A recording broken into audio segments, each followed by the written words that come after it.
Agora, na Porto Gravatá, pergunte ao doutor. Dúvidas sobre doenças, tratamentos, saúde e bem-estar? Pergunte ao doutor, com Carlo Hackman, médico de família. Muito bem. Bom dia, doutor Carlo Hackman. Bom dia, Fernando. Bom dia, Kelvin. Bom dia a todos os ouvintes da nossa rádio Porto Gravatá. É um prazer tê-lo aqui novamente, né? Toda segunda-feira o doutor ao vivo para tirar as dúvidas dos nossos ouvintes a respeito de dicas de saúde, doença, né? O que tiver de dúvida aí, aproveite o doutor aqui, né? Prazer é meu. Nosso quadro já está bem tradicional na região, né, Fernando? Acho que bastante audiência, muitas participações e esse é o objetivo. Tá, legal. Olha só, eu vou começar, né? Nós temos as perguntas já, algumas perguntas aqui dos nossos ouvintes, mas eu quero começar com duas notícias que eu comentava com o doutor aqui. Primeiro, já que nós estamos no Novembro Azul, câncer de próstata é o segundo que mais atinge homens no Brasil, a notícia de hoje, né? Sim.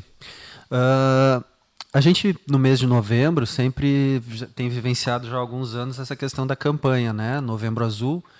E essas campanhas já vêm há uns 10 anos, mais ou menos, um pouco mais. Começou com o Outubro Rosa, né, trabalhando a prevenção do câncer de mama, e o Novembro Azul com o objetivo de trabalhar a prevenção da próstata. A notícia é que o câncer de próstata é o segundo câncer que mais atinge a população masculina. Atinge significa que ele se manifesta, que as pessoas têm. Ele não é o câncer que causa maior mortalidade. Certo. Que é um pouquinho diferente. O câncer que mais atinge é o câncer de pele. Então, o próstata é o segundo, ele vem atrás do câncer de pele. E o que causa mais mortalidade, morte nos homens é o câncer de pulmão, né? Então, vejam bem, existem diferenças e algumas nuances sobre isso, né? E aí é importante a gente conversar sobre isso, porque a saúde do homem, Fernando e ouvintes, ela é mais do que... Eu tenho que... É só para não bater no microfone. Para eu não bater no microfone, porque eu fico me movimentando com as mãos aqui, o Fernando está alertando para não me bater com o microfone. Mas eu estava dizendo que é importante a gente conversar sobre a saúde do homem, e a saúde do homem é mais do que cuidar só da próstata, né? Então, assim, é importante a gente trabalhar de forma individualizada os riscos, né? Essa campanha ela é uma campanha que a gente tem que ter muito cuidado quando a gente trabalha do ponto de vista populacional como campanha de saúde pública. Eu falo para vocês de forma muito tranquila, existem documentos sobre isso. Tem um documento, inclusive, assinado pela Sociedade Brasileira de Urologia, em conjunto com o Hospital de Clínicas de Porto Alegre, Secretaria Estadual de Saúde do Rio Grande do Sul. Tem documentos do nosso Instituto Nacional do Câncer, né? Que eles nos trazem, e do ponto de vista científico, a gente não tem um embasamento para uma recomendação de campanha populacional, dizendo que todos os homens a partir de uma determinada idade devem fazer PSA e toque retal. Apesar do câncer de próstata ser o segundo que mais atinge. E por isso que eu fiz aquela diferenciação, e repito, mais atinge significa frequência, né? É que o câncer de próstata, Fernando e ouvintes, ele tem uma característica peculiar. Grande parte dos tipos de câncer de próstata, eles se apresentam de forma lenta, pausada e não levam o homem à morte, à mortalidade, né? À morte. Uma parte ele tende a ser bem agressivo. Então, o trabalho de prevenção ele deve ser individualizado. Mas por que isso? Porque tem o outro lado da moeda, que eu sempre comento e já comento com vocês aqui, que quando a gente trabalha com uma estratégia de rastreamento populacional, a gente tem que lidar com aquela balança, a famosa balança dos benefícios, os potenciais benefícios, e equilibrar ela com os potenciais riscos que a gente pode ter. Mas existe risco de submeter populacionalmente homens à realização de PSA e toque retal? Sim, existem alguns riscos de exames falso positivos, que muitas vezes vão desencadear toda uma investigação com biópsia e muitas vezes até uma intervenção, e o falso positivo é aquele exemplo, né? O exame deu positivo, mas ele era falso, né? Então, quando a gente coloca esses números, a gente vai ver que se a gente acompanhar 1000 homens que fazem o rastreamento, né? 1000 homens ali na faixa etária de 50 anos que fazem o rastreamento, contra 1000 homens que não fazem o rastreamento, são estudos, não sou eu que estou falando, sou baseado em estudos. a gente vai ter uma mortalidade de em torno de 7 homens, né, em cada grupo. Fazer ou não fazer o rastreamento, ele não diminui o número de mortalidade lá no final, infelizmente, né? Todos gostaríamos que diminuísse. Só que no grupo que faz o rastreamento, você vai ter um número de falsos positivos, desencadeando, né, uma série de intervenções muitas vezes. Então, esse assunto ele é muito delicado, porque parece que eu estou aqui advogando contra. Eu não estou advogando contra. Minha função é trabalhar a favor dos meus pacientes, né? O juramento lá, hipocrático, fala assim, primum non nocere, né? Primeiro, não fazer mal. Então, se eu é muito fácil pedir PSA e toque retal e não fazer toda essa discussão que a gente está fazendo aqui. Por isso que eu digo, a discussão ela tem que ser, não sou eu que digo também, estão os documentos científicos. A discussão ela deve ser individualizada. O Fernando no consultório, o Carlos, que eu já tenho 42 anos, né? o José, o João, o Antônio, com relação ao câncer de próstata, eles têm que ter uma avaliação individualizada com seu médico, avaliando riscos, potenciais riscos. Tem história na família? Não tem. Né? Está com sintomas ou não está? Né? Porque uma coisa é a gente falar de rastreio. Rastreio significa o cara não tem nada, ele não está apresentando nenhum sintoma e você vai fazer uma estratégia que é pedir um PSA e fazer um toque retal. Então, do ponto de vista populacional, não existe um embasamento para indicação para uso indiscriminado. A avaliação ela deve ser individualizada. E lembrando que saúde do homem é mais do que cuidar apenas da próstata. Eu acho que a grande história do Novembro Azul é que ela resgata e traz essa questão da gente pensar no homem. O homem, ele é, por natureza, um ser que vai, um cidadão, um tipo de pessoa que vai pouco ao centro de saúde, que consulta pouco, que cuida pouco, se preocupa pouco com a sua saúde. Essas questões assim bem culturais, tipo, entre o toque retal e o PSA garante, digamos, o resultado em caso de câncer? É excelente essa pergunta, Fernando. Eu falei que a decisão ela deve ser individualizada sobre fazer ou não o rastreio, né? Agora, quando a gente fala de rastreio, estamos falando de PSA e toque retal. Não existe rastreio só com um ou com o outro. Interessante. Então, assim, o rastreio... Porque tem muitos homens que não vão fazer o exame justamente em razão do toque retal. Eu faço só o exame de sangue, até não é uma boa estratégia, justamente por isso que eu estou falando, dar falso positivo, aí vai desencadear uma série de investigações. Então, assim, naquela avaliação que deve ser individualizada, de cada um lá na sua avaliação, se em conjunto com o seu médico, o médico e o homem, decidirem pelo rastreio, significa que estão decidindo por fazer o PSA e o toque retal. Né? A avaliação dos dois em conjunto. Esse é o que existe na literatura científica sobre rastreio.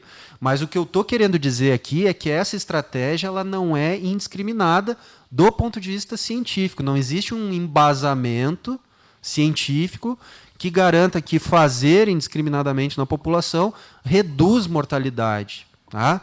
Essa é a grande questão e aqui é a grande chave. Por isso que a avaliação ela deve ser individualizada. Agora é diferente. Eu chego no consultório e venho sentindo, né, venho manifestando sintomas, redução da força do jato urinário, não me acordava de noite para urinar ou me levantava uma vez e estou me levantando 3, 4, 5 vezes à noite para urinar. Então, são sintomas são sintomas prostáticos, né? São sintomas de obstrução urinária. E aí a gente tem que se alertar para o câncer de próstata e fazer toda uma investigação. Ou então o homem tem uma história familiar. Mas assim, o importante do Novembro Azul é lembrar que a saúde do homem não se restringe a cuidar da próstata. E aí vem o outro tema que está ali, que eu acho que a gente pode comentar junto. Mas deixa eu só voltar aqui ainda, só porque tem a ver com isso. Eu comentava a respeito do Novembro Azul outro dia, falei dessa história do toque retal, e eu lembro que saí no comércio à tarde, e aí teve um empresário ali nas termas, a gente conversando, ele chegou e disse, cara, hoje eu estava discutindo de manhã e você falou do toque retal. Eu quero te dizer a minha experiência negativa, né? Pediu assim, não cita meu nome, mas só para ti uma hora que puder estar com o teu doutor lá, diz ele, comentar, né? Porque no meu caso foi traumático. O médico não me disse o que ia fazer, cara, e eu fiquei com... Nunca mais voltei naquele cavalo, diz ele, né? E aí me chama muita atenção exatamente para a questão do preparo psicológico, quanto é importante, né? Sim. Porque tem médicos que vão conversando, olha, nós vamos fazer um exame agora, né? Vai fazer isso, vai fazer aquilo, vou precisar fazer o toque retal para dar segurança ao paciente, né? Sim. Então fica tranquilo, relaxa, né? Agora tu imagina se o camarada vai para o consultório do médico, o médico é um cavalo mesmo. Essa é uma questão que faz parte da técnica de trabalho do médico com o paciente, né? A gente deve sempre informar ao paciente o que vai fazer, né? Eu, por exemplo, faço acupuntura todos os dias, né, Fernando? Eu falo para as pessoas, vou colocar uma agulha aqui, vou colocar uma agulha ali, agora respira fundo aqui, né? Então, e a mesma coisa examinar. Eu vou ouvir teu coração, eu vou agora examinar teu pulmão. E o toque retal é um exame um pouco mais invasivo do que, por exemplo, ouvir um coração, né? Ou medir uma pressão. Então você conversa e explica para a pessoa, vamos fazer um toque retal, é importante por isso, por aquilo, mas isso lá na decisão de se optar pelo rastreamento, ou se o homem tiver com um sintoma específico da próstata, que são esses sintomas urinários que eu falei. Geralmente é a diminuição, porque na verdade esses sintomas que eu falei, diminuição da força do jato urinário, levantar várias vezes à noite, o gotejamento pós-miccional, isso é uma coisa que aparece depois dos 40 e poucos anos, né? Começa a aparecer, o homem vai lá no banheiro, urina, né? Espera um pouquinho, dá a famosa sacudidinha ali, né? E tal, guarda lá o famoso Braulio, antigamente chamavam de Braulio, né? Teve uma campanha de Braulio. Guarda o Braulio e tal, e daqui a pouco sente uma gotinha e tal, são gotejamento pós-miccional. Esses sintomas, eles são sintomas que podem acontecer quando a próstata aumenta de tamanho. E a próstata aumentar de tamanho, ela é muito frequente no homem, né? A gente fala muito da doença da próstata, câncer de próstata, mas a doença mais comum da próstata é a hiperplasia prostática benigna, que é o aumento da próstata, né? Ela aumenta de tamanho, ela fica aumentada, mas é benigno, não é câncer. Então, tanto a hiperplasia quanto o câncer, eles dão esses sintomas de obstrução. A gotinha aquela é porque tinha uma obstrução e a gotinha acabou vindo depois. Levantar várias vezes à noite é porque o cara não consegue eliminar totalmente e acaba... Excetuando-se, né, aquelas pessoas que fazem um tratamento, tipo, digamos assim, cardíaco, toma medicação, diurético e vai estar toda hora no banheiro. Né? Lembra o que eu disse, né? A noctúria, que é levantar à noite para urinar, o cara notou uma diferença. Não, eu sempre levanto uma vez, mas agora estou levantando 3, 4, né? E não tem outros motivos. Então, esses são sintomas de alerta. Mas, importante para os homens, realizar atividade física, evitar consumo excessivo de álcool, isso a gente tem que falar, é a saúde do homem. Tranquilo. Né?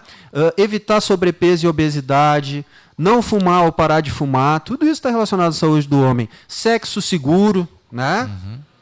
Tem que tocar no assunto, com preservativo, né? Se alimentar de forma saudável. Então, a gente tem que utilizar o Novembro Azul, né, para falar sobre saúde do homem de verdade. E falar também do câncer de pulmão, porque é o que mais mata, né? Exatamente. E aí, por isso que uma das principais recomendações, e essa tem embasamento científico para a questão de prevenção, né, no Novembro Azul, é não fumar ou buscar uma estratégia para parar de fumar, no caso do homem, e da mulher também, mas do homem, já que a gente está falando de saúde do homem, é muito importante. E aí, quando a gente fala evitar sobrepeso e obesidade, entra um pouquinho na outra notícia que tu já tinha me comentado, que mais de metade das pessoas com diabetes não sabe do diagnóstico. Isso é a outra notícia de hoje, né? Mais da metade dos diabéticos no país não sabem que tem a doença. Exatamente. Então, é disso que nós estamos falando do Novembro Azul, né? Se alimentar bem, fazer atividade física, buscar um atendimento, sim, de prevenção, mas não especificamente para ir lá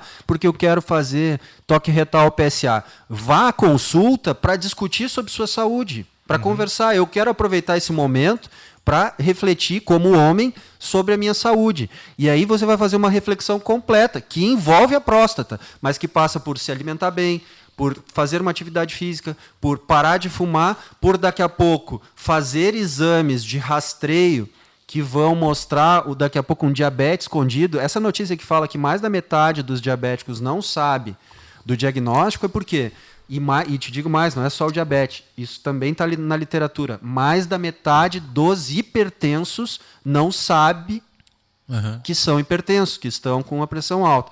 Isso denota o quê? São duas doenças silenciosas, muitas vezes não se manifestam. Os estudos falam que, em média, uma pessoa, quando recebe o diagnóstico de diabetes, ela já está com diabetes há 7 anos. Poxa. Está na literatura médica. Eu trago, a minha função aqui, pessoal, é trazer informações técnicas e repassar para vocês. Em média, quando a pessoa recebe o diagnóstico, ou seja, foi lá no médico, aproveitou o Novembro Azul para fazer uma revisão de saúde, e aí era homem, tem 50 anos e tal, pediu um exame de glicose, veio alterado. Ele estava indo lá por causa do Novembro Azul, mas aproveitou para fazer uma revisão de saúde, veio alterado. Os estudos falam que, em média, essa pessoa já tem diabetes há 7 anos, ou seja, são doenças silenciosas, né, que demoram para se manifestar clinicamente. A pessoa vai levar 10 a 15 anos para ter uma manifestação da visão, por exemplo, ou uma manifestação de alteração de função renal. Então, a gente tem que estar atento aos primeiros sintomas.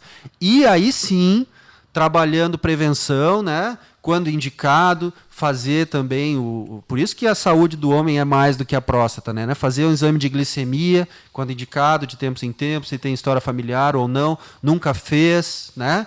Esse é um exame que vale a pena, porque mais da metade das pessoas com diabetes não sabe do diagnóstico, assim como mais da metade das pessoas com pressão alta não sabem o diagnóstico. Por isso que é importante, quando a gente fala de rastreamento, a gente pensa só no exame de sangue, na mamografia, no exame, sei lá o quê. Medir a pressão, pelo menos a cada 2 anos, é indicado para adultos com mais de 20 anos. Porque a gente passa a vida, vai passando, nunca dá essa paradinha simples para avaliar a pressão. E mais da metade das pessoas com pressão alta não sabe que tem pressão alta. Às vezes aquela medida eventual que a pessoa deu, e não precisa ser toda hora, tá? Não estou dizendo para ir todo dia para o posto de saúde, medir a pressão, não. O que fala a literatura médica, adultos com mais de 20 anos, pelo menos a cada 2 anos uma verificação da pressão. Porque daí se aquela verificação eventual tiver alterada, não quer dizer que tem o diagnóstico, aí a pessoa vai fazer uma série de medidas ali organizadas para definir se tem o diagnóstico. Mas se tiver o diagnóstico, ela descobre, ela não fica escondida como tem acontecido. Então são 2 doenças silenciosas que a gente só vai descobrir se a gente for atrás. Por isso que, repito, e vamos gravar essa frase, saúde do homem é muito mais do que cuidar da próstata, só. Números, Fernando. Em torno de 15 entre 100 homens, é um número grande, podem ter câncer de próstata ao longo da sua vida, até a idade, né, falando assim, 60, 70, 80 anos. Tá? Mas destes, só 3% morrem do câncer de próstata. Interessante. Né? Que isso dá um número bem baixo comparado assim para cada 100 homens. Né? Então, entendam bem o que eu estou falando, não estou dizendo que a gente não tem, eu estou só argumentando que a avaliação ela deve ser individualizada e que tem muitas coisas também muito importantes que a gente tem que abordar na saúde do homem, e foi muito bom a gente ter começado por esses 2 tópicos, que um acaba complementando o outro. A notícia de que o câncer de próstata é um dos mais difíceis de dar metástase é verdadeira? É verdadeira, ela se enquadra naquela linha que eu falei aqui durante a minha resposta, eu citei isso. 70% dos cânceres de próstata eles não são tão agressivos. Certo. A gente tem 2 tipos, 8 ou 80 com câncer de próstata. É mais ou menos assim. Ou ele é pouco agressivo, que é 70%, e a notícia que é ruim também é que os 30% que são agressivos, eles são muito agressivos. E aí é que se coloca essa dificuldade do rastreio. Eu não sei se tu consegue captar comigo, mas a ideia é a seguinte: 70% é pouco agressivo. O rastreio ele não vai influenciar muito. Muitas vezes o homem ele não vai padecer daquilo ali. Ele vem a consegue falecer tratar tranquilamente, idade, do infarto, reverter o quadro. Né? Isso. E os 30% que eles são agressivos, eles são muito agressivos. Então o rastreio ele também é difícil para isso. É o mesmo exemplo do câncer de pulmão, Fernando, esses 30% muito agressivos. Poderíamos pensar assim, por que não se faz raio-x de tórax de 6 em 6 meses em fumantes, por exemplo, com 50 anos, se o câncer de pulmão é um dos que mais mata a população de homens e mulheres também, né? Porque, Fernando, foi feito estudo para isso, tá? E os estudos mostraram que, infelizmente, como o câncer de pulmão ele é tão agressivo, essa estratégia de rastreio ela não mostra eficácia. Tu não consegue, com isso, identificar precocemente e evitar. Então, para isso que a gente tem que reforçar, parar de fumar, evitar os riscos e tal, porque quando a gente se expõe a menos fatores de risco, o nosso risco naturalmente diminui. Agora falasse do raio-x. A exposição, digamos assim, fazer raio-x frequentemente pode levar a câncer? Existem algumas controvérsias sobre isso, porque existem algumas controvérsias sobre isso. Primeiro que a população em geral, existe uma tendência de não fazer raio-x com uma frequência tal que pudesse causar ali um impacto com regularidade. Mas existe aquela situação que a gente acaba... Quando fala da mamografia, a mamografia é um exame de raio-x, né? E aí, como ela tem a periodicidade, alguns estudos estão sendo conduzidos e avaliados para verificar se essa exposição, como ela é frequente e contínua ao longo do tempo, né, pode funcionar como fator de risco, mas ainda não tem nada bem definido. Mas isso nesse caso específico da pessoa repetidamente ir. Na vida geral, a pessoa às vezes precisa de fazer um raio-x porque foi no pulmão, no hospital, está com uma suspeita de pneumonia, ou então bateu lá, caiu no chão e bateu o tornozelo, precisa radiografar ali. Isso não tem problema, né? Porque é uma exposição pequena e eventual. A preocupação deveria ser com a relação da periodicidade, aquela coisa que vem sempre, né? Bom, 9 horas, ou melhor, 10 horas e 35 minutos, 10h35. Deixa eu só lembrar para o pessoal que nós estamos com outro telefone hoje, não é o 996-946-677. Hoje nós estamos com 99 40 19 66. Repito, 99 40 19 66. Se você tem alguma pergunta para fazer para o doutor, o nosso Facebook também já está aberto, você pode usar o Facebook ou usar esse telefone, 99 40 19 66. Das perguntas que temos aqui, a primeira, doutor, a Márcia Camilo, bairro Brasília, perguntando o seguinte, ó: minha filha de 6 anos vive com colite, às vezes até com sangue. O que pode estar desencadeando isso? O médico me disse que pode ser infecção alimentar, será só isso? Boa pergunta da Márcia. A filha de 6 anos com colite. A colite é um processo inflamatório do cólon, né, do intestino, então ela provavelmente se manifesta como diarreia, um quadro frequente de diarreia. Uma das causas que a gente tem que pensar da diarreia é uma diarreia infecciosa.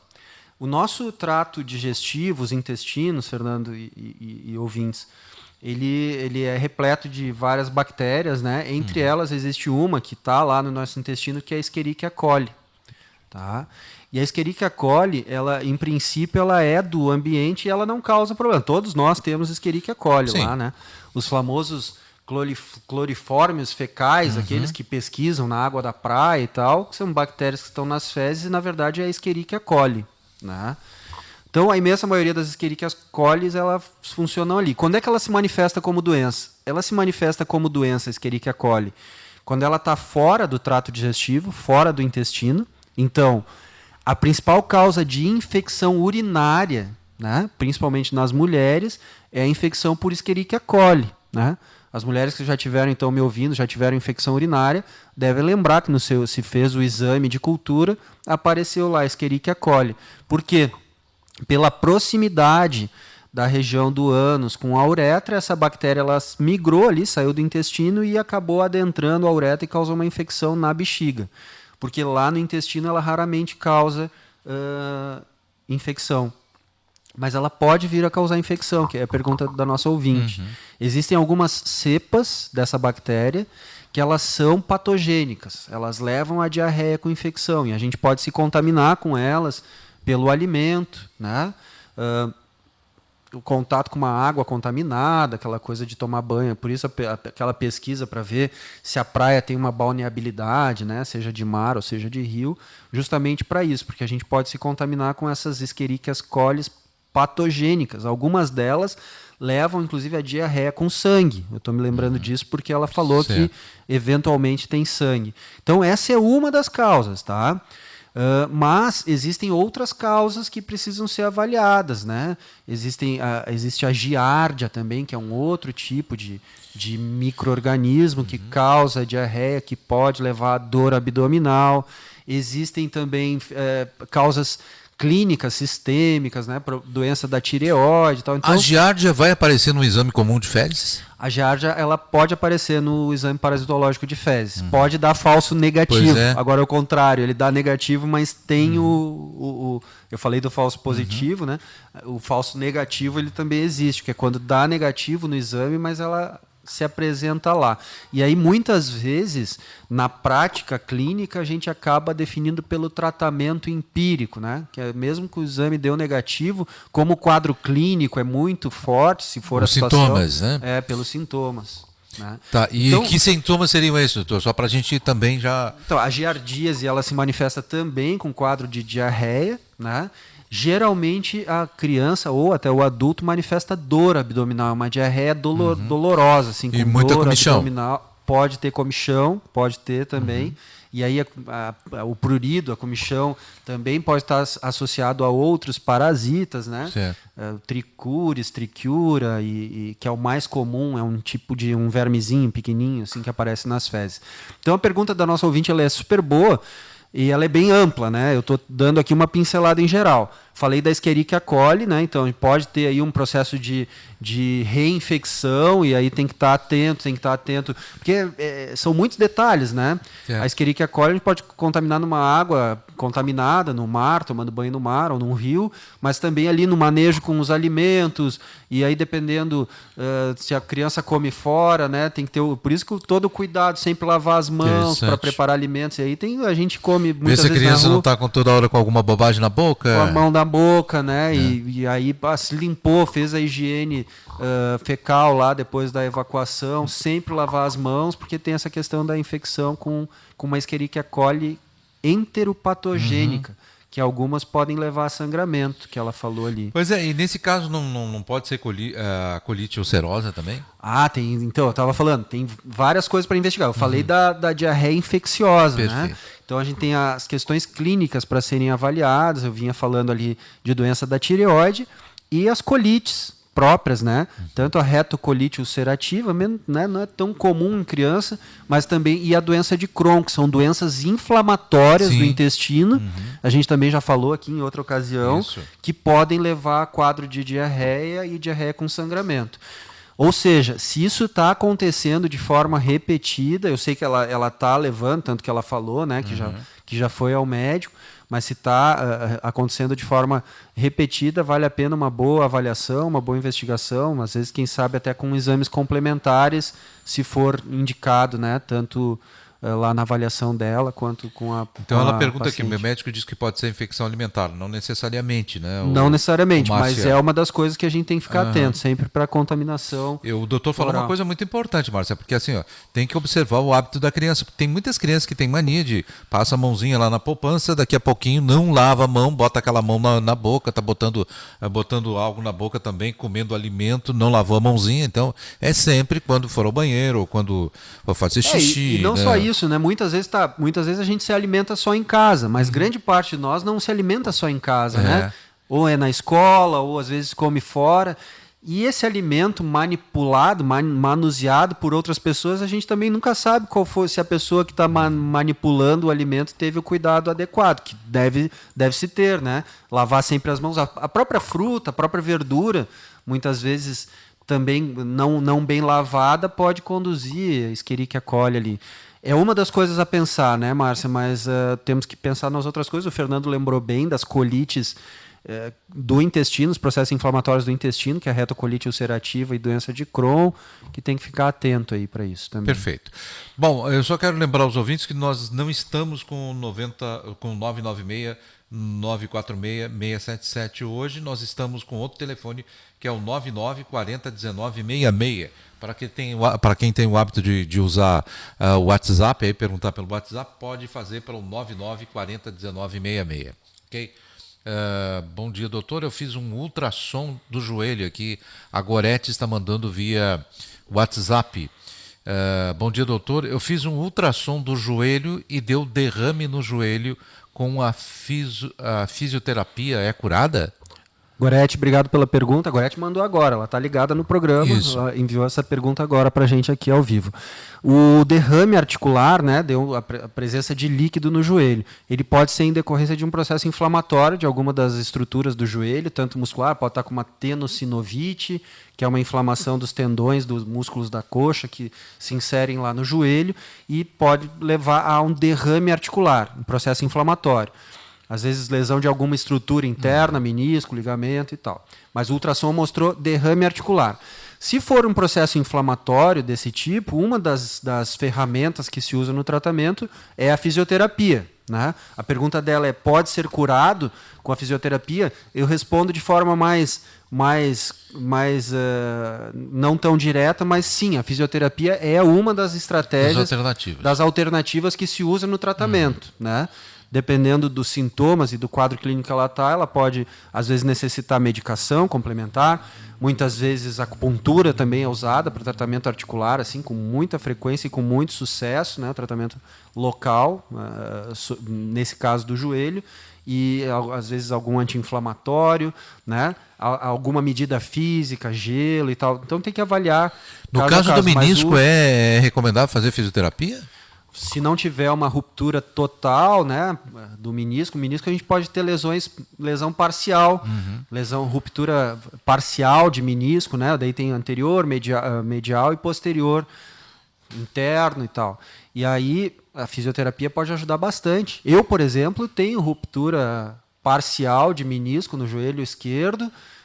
Quando eu identifiquei e fiz o diagnóstico, era porque estava me incomodando, dor, né? Acabei indo ver, fiz, né, todo um acompanhamento, e a definição foi pelo tratamento conservador, que foi reforço muscular, sigo fazendo minha atividade física, caminhada e tal, e como eu não estou tendo uma atividade de muito impacto, eu deixei ali quieto, não vou mexer, fiz o fortalecimento. Não dói, não incomoda? Parou de doer. Então, é isso. Agora, é diferente da necessidade da pessoa. Perfeito. Eu posso ter, daqui a pouco, um paciente que vem consultar comigo e, mesmo não sendo profissional, ele diz para mim assim: eu jogo futebol 2 vezes por semana com os amigos, isso é importante. É um cara que, mesmo não sendo profissional, ele tem uma atividade vigorosa ali e é importante para a vida dele. E talvez a conduta não fosse a mesma que eu adotei comigo, aqui com a minha ruptura de menisco, que eu fui conservador e optei por não fazer. Talvez esse paciente, essa pessoa, nós vamos ter que conversar ali, ele pode ser que precise de uma avaliação, às vezes até com uma cirurgia para corrigir essa ruptura. Tratamento com algo gelado também é recomendável? No caso ali do derrame articular, é provável que a gente possa usar a compressa de gelo também. Mas aí é a avaliação individual de cada um para a gente ver se é essa indicação, e na própria fisioterapia, provavelmente a fisioterapeuta vai orientar sobre isso. Muito bem. Doutor, a pergunta aqui é do João da Silva Firmino. Ele diz que tem 62 anos. Doutor, é possível falar da hepatite A? Tenho muito cansaço e falta de apetite e dores nos músculos. E uma urina fedorenta, diz ele.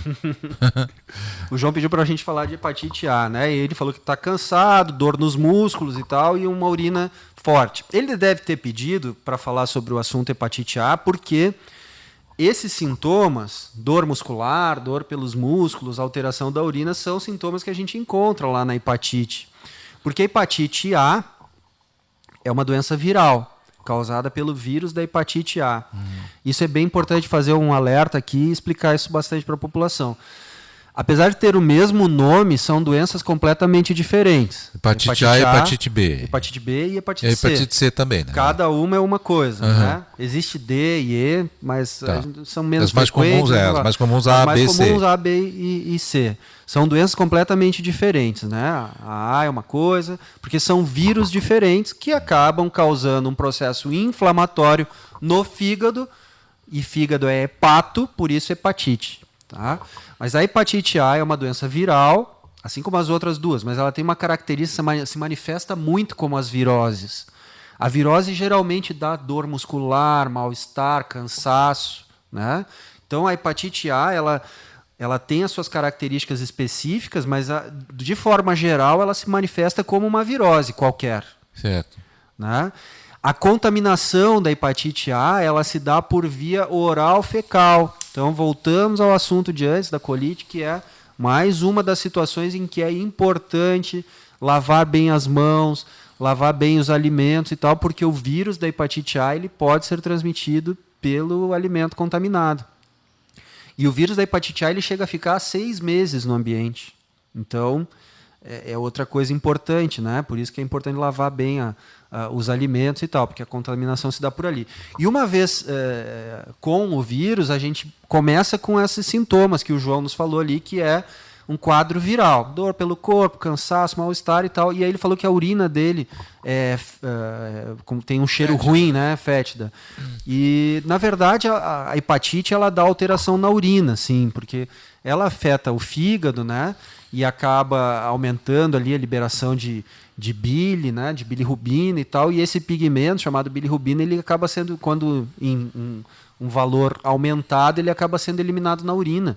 E ele dá uma coloração escura para a urina. Tá? Então, e aí, esse pigmento em excesso, né, a bilirrubina, leva a coloração escura da urina, ao amarelão que dá na pele, que é a chamada icterícia, né, e uma diminuição da coloração das fezes, que é a acolia. Então, ele pediu para falar de hepatite A. A hepatite A, um quadro clássico de hepatite A, se manifesta com esses sintomas virais, dor no corpo, cansaço e tal, mas logo vem uma alteração que muitas vezes aparece primeiro na conjuntiva, no branco do olho, começa a ficar amarelo, face e às vezes o corpo inteiro. O tronco fica mais amarelado, que é a icterícia. Sim. Seguido de colúria, que é quando a urina fica escura, cor de Coca-Cola. Se você derramar uma Coca-Cola no vaso, é a mesma coisa que uma urina de um quadro agudo de hepatite A. E as fezes bem branquinhas, acolia, fezes branquinha. Eu já tive hepatite A com 16 anos, sei bem do que eu estou falando, porque eu vivenciei todos esses sintomas, né? É uma doença, na imensa maioria das vezes, autorresolutiva, ou seja, curável. O nosso próprio organismo vai criar anticorpos, precisa de os anticorpos vão combater o vírus lá, vai resolver, né? E a gente fica com uma memória imunológica, só que já teve hepatite A no passado, mas ela resolve sozinha, apenas com repouso. Perfeito. Repouso, sintomáticos, alimentação branda, e isso varia, né, Fernando? Varia 10 dias, até 30 dias, algumas vezes a pessoa precisa ficar num bom repouso para recuperar da hepatite. Mas não... A tem cura. B e C tem? A B e C, elas têm tratamento já, né? A B tem vacina, é muito importante. A vacina da hepatite B faz parte do calendário vacinal, inclusive, né, infantil, desde o nascimento. É uma das primeiras vacinas que são feitas, né, lá na maternidade ainda. E então a B ela tem toda essa questão da prevenção, e essa questão já está prática, né, bem resolvida com a questão vacinal. E a hepatite C ela tem tratamento. Quando a gente diz que uma doença tem tratamento, é porque ela é cíclica, ela volta. E grande parte das doenças, pessoal, elas não têm uma cura, elas têm tratamento. A pessoa tem diabetes tipo 1 ou tipo 2, ela precisa tomar remédio pro resto da vida, ela não tem cura, o diabetes, né? E a gente não faz toda uma história, o diabetes não tem cura também. E a hepatite C, ela é uma doença que hoje ela tem tratamento e com um alto índice de cura. Só que a cura a gente só vai conseguir dizer ao longo do tempo, ou seja, passou 5 anos e não voltou, e faz aquele acompanhamento sorológico e está sob controle. É o mesmo exemplo do HIV. O HIV tem tratamento. A pessoa que tem HIV e tem indicação para uso dos antirretrovirais, o famoso coquetel, toma os remédios direitinho e o vírus está lá controlado. Agora, se parar de tomar os remédios e abandonar o tratamento, a carga viral vai subir e o vírus vai se manifestar. Mas então, assim, já são doenças que têm tratamento. Né? A cura, ela é uma coisa difícil de falar, assim, mas a hepatite C pode ter cura. Pode ter negativação dos níveis e não aparecer mais. Perfeito. Bom, lembrando, o telefone é o 99401966 para você fazer as perguntas ao Dr. Carlos, que está ao vivo neste momento, e no sábado, a partir da 13h, tem a reprise do programa. Bom, doutor, aqui do São Roque, o Jailson deve ser, da Tavares, tem um efizema pulmonar, a respiração tem ficado difícil e meu estômago não aguenta as medicações, principalmente antibiótico. Tem alguma medicação natural que eu possa tomar? Algum chá? Jailson, tem. A gente pode até fazer um tratamento preventivo com alguns chás que ajudam bastante nas doenças pulmonares, né?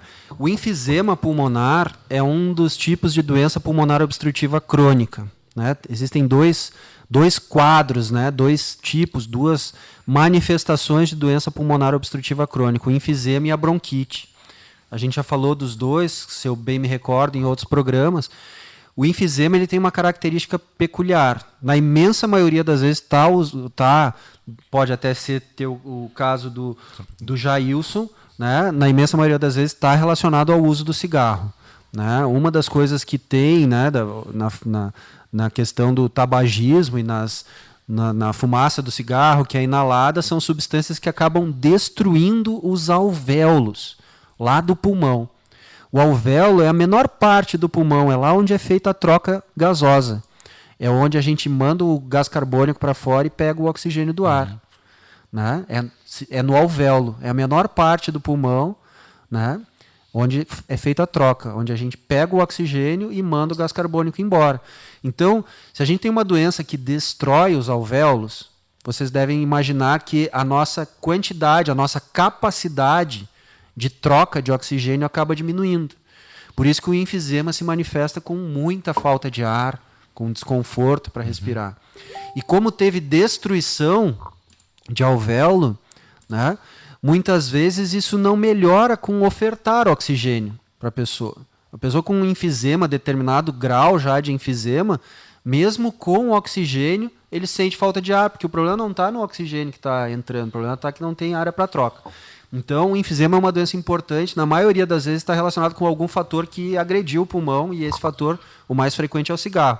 Existem pessoas que trabalham em minas de carvão e outras coisas que também podem ter enfisema por causa disso, faz fibrose pulmonar e enfisema.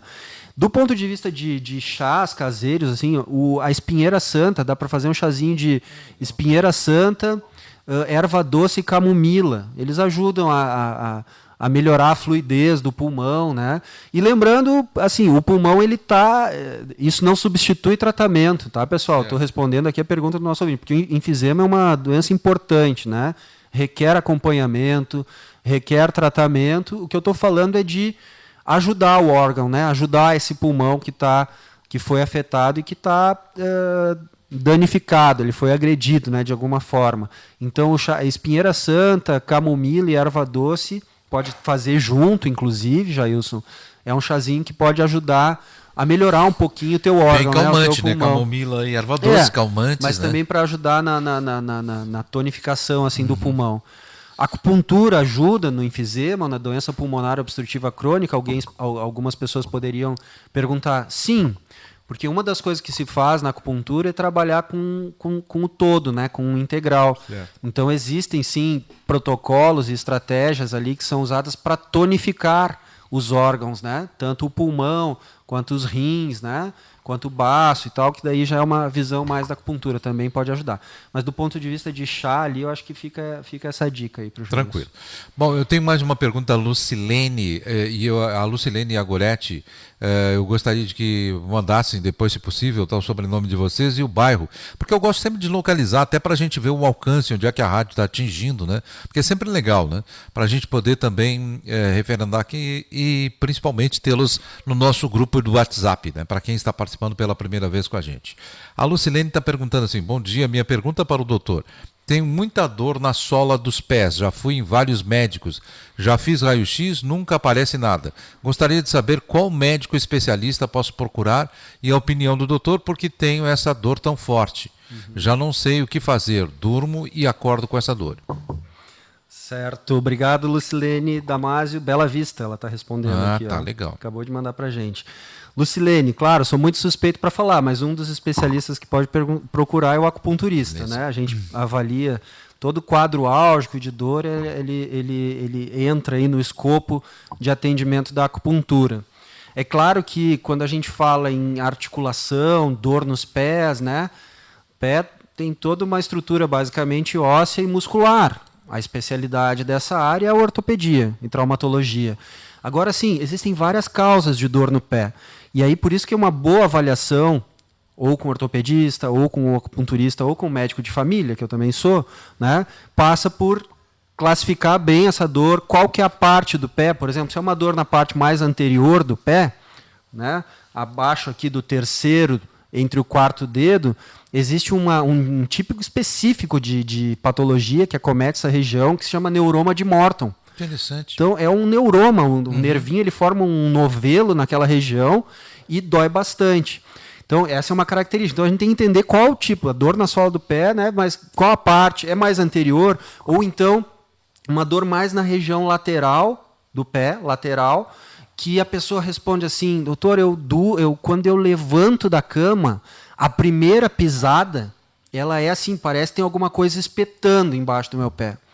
Só essa informação já faz eu pensar, como médico de família, acupunturista, né, que a gente pode estar falando de um quadro de fasciite plantar, que é um outro tipo de patologia que acomete a planta do pé, né? Pode ser uma fasciite plantar. Que não tem nada a ver com esporão. Que não tem nada a ver com esporão, que é uma outra causa também. Ela diz que já fez raio-x e não aparece nada. O esporão geralmente é no calcânio, a dor, e o raio-x ele aparece ali, identifica, né? Uhum. Identifica.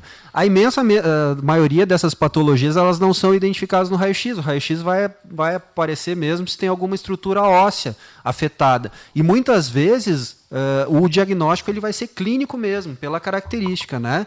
O neuroma de Morton, como eu falei, ou então a fasciite plantar. Então, o especialista, né? Acho que são 3 especialidades envolvidas aqui. A medicina de família, né? Um bom médico de família, como eu falei aqui para vocês, né? Dei um exemplo de tudo que tem que avaliar ali.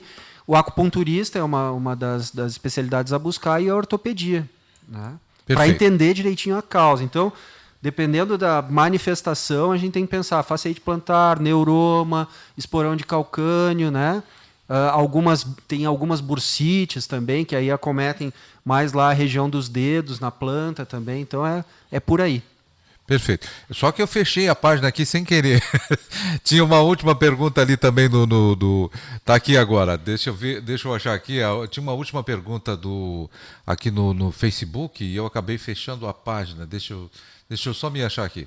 Oi, doutor, eu sou a Mônica, Belinha para os amigos. Grande Belinha, né? Aliás, deixa eu agradecer aqui a Lucilene Damasio, que ela respondeu rapidamente, né? Que ela é da Bela Vista. Obrigado para você, Lucilene.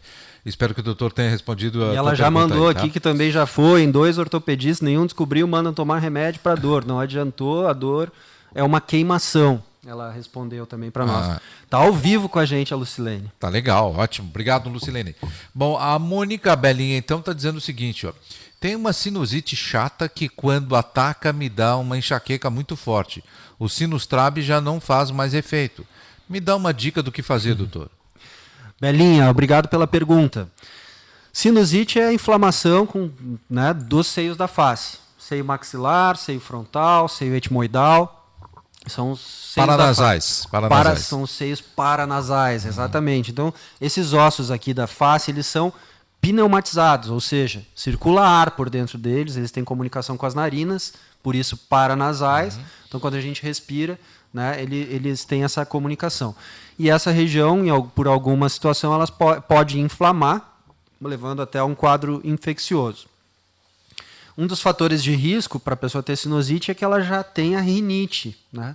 Então, a rinite alérgica, ela tende a levar a pessoa a ter maior chance de sinusite. E a rinite ela pode estar relacionada ao clima, ao pó, daí depende, né, o fator que desencadeia um quadro de rinite na pessoa. Mas aqui vai a primeira dica, né, para a Belinha.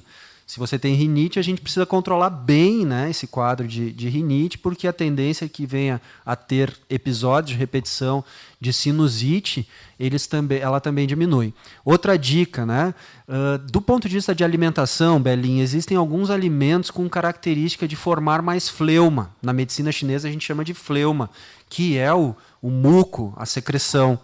E esse muco e secreção, né, ele quando se manifesta aqui, ele tende a levar a maior concentração aqui nos seios paranasais com sinusite. Esse muco secreção geralmente entra por algum lugar, e ele entra pela boca, pelo que a gente se alimenta, ou pelo ar que a gente respira. O ar que a gente respira aqui, ainda bem, a gente ainda não é tão afetado como uma cidade grande, ele não é tão poluído. Mas quem vive em cidades com muita poluição, às vezes a causa está ali, na poluição do ar. E da alimentação, os leite, derivados do leite, queijo, principalmente, requeijão, iogurte, são muito formadores de fleuma. Sim. Então, reduzir esse tipo de alimento, né, restringir o uso de leite e aí evitar mesmo por um tempo queijo, requeijão, coalhada, iogurte, eles são formadores de fleuma para melhorar esse quadro de sinusite. E a outra dica muito importante, Belinha, é lavar as narinas frequentemente com soro fisiológico, esse soro fisiológico, 0,9%, né? Lavar as narinas. A gente não tem muito hábito, a gente escova os dentes, lava o rosto, né? Toma banho, mas a gente não lava as narinas.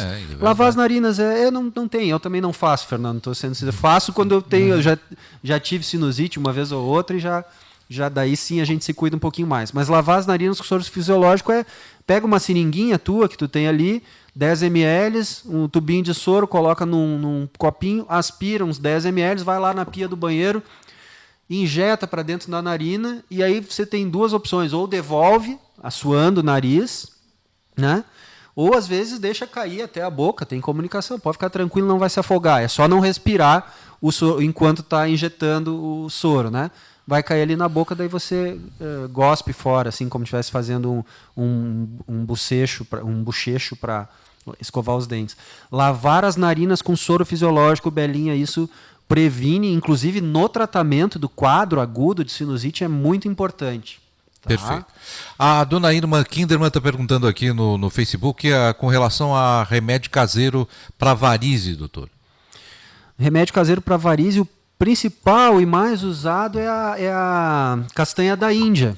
A castanha da Índia é um dos mais usados, né, para tratamento de varize. E existe, inclusive, em forma de fitoterápico, né, medicação fitoterápica. Então, acho que essa é a grande utilização da castanha da Índia. Mas vale a pena, então, né, para fazer uma avaliação, né, veja bem lá com o seu médico ou no posto de saúde, para ver se tem indicação para castanha da Índia. Mas respondendo a pergunta dela, isso não quer dizer que eu estou prescrevendo, sempre lembrando, me esqueci de falar hoje. Normalmente essas pessoas têm muitas... tem caráter informativo, né, Fernando? É importante Perfeito. A gente salientar isso a cada... Normalmente essas pessoas têm muita dor nos membros inferiores, assim, nas pernas, principalmente, né? O que fazer para aliviar essas dores? Tratamento conservador, não farmacológico de varizes, né? É o uso de meia elástica de média compressão. Não tem como fugir disso.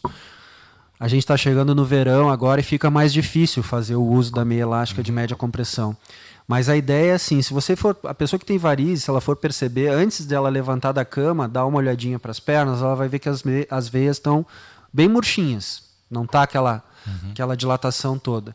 Esse é o momento de calçar a meia elástica de média compressão. E aí, dependendo da altura da varize, essa meia vai ser abaixo do joelho, acima, 3/4, ou às vezes perna inteira. Mas esse é o momento de calçar, porque aquela meia elástica ela vai fazer aquela pressão e vai evitar que ao longo do dia a veia fique cheia. Ou a outra estratégia que eu sempre aconselho os meus pacientes é que, não, mas eu gosto de tomar banho antes de... eu me acordo, vou tomar banho, vou fazer alguma coisa, faça suas higiene, toma o seu banho e tal, mas um pouquinho antes daí de sair, tem que ficar uns minutinhos com a perna para cima, não tem como, 5 minutos pelo menos, para dar tempo das veias darem uma murchada e aí calça a meia, porque a função da meia elástica ela é física, mecânica mesmo, né? De apertar ali e evitar... E as pessoas que têm varizes, é recomendável a caminhada? Sim, é recomendado, mas com esses cuidados que eu estou falando. E outra coisa muito importante, colocar a meia elástica por cima da veia já inchada, aí faz mal e dói mais. Perfeito. Então, se for usar... E eu estou falando disso porque eu vou me lembrando, né? Às vezes a gente não explica direitinho, tem que colocar com a veia murcha. Porque às vezes o paciente volta no consultório e diz, doutor, eu usei aquela meia elástica, fui caminhar e foi pior, me doía a perna. Claro, você deve imaginar que se a veia já estiver dilatada da varize e você botar alguma coisa apertando ali, ela vai doer mais. Então, mas pode caminhar, sim, pode caminhar, até é recomendado. Perfeito. Bom, doutor, quero agradecer mais uma vez a tua participação ao vivo conosco aqui, lembrando que esse quadro volta sempre no sábado a partir da 13h.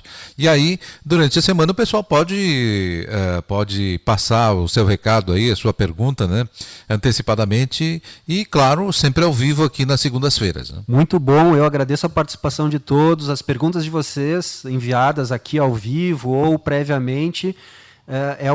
São as perguntas que fazem o nosso programa, né, Fernando? E muito legal. Cada segunda-feira é cada vez mais gratificante essa conversa que a gente tem aqui. E que bom, né, poder saber que a gente, de alguma forma, está ajudando as pessoas. Acho que sim, acho que está ajudando de alguma forma. Assim, acho que o programa tem chegado na nossa cidade, na nossa comunidade, e esse é o objetivo. Pelo menos para aliviar, tirar a atenção em cima de algum pensamento de doenças, principalmente aí, né? Com certeza. Buscar alternativas. Obrigado, doutor. Dúvidas sobre doenças, tratamentos, saúde e bem-estar? Pergunte ao doutor, com Carlo Hackman, médico de família.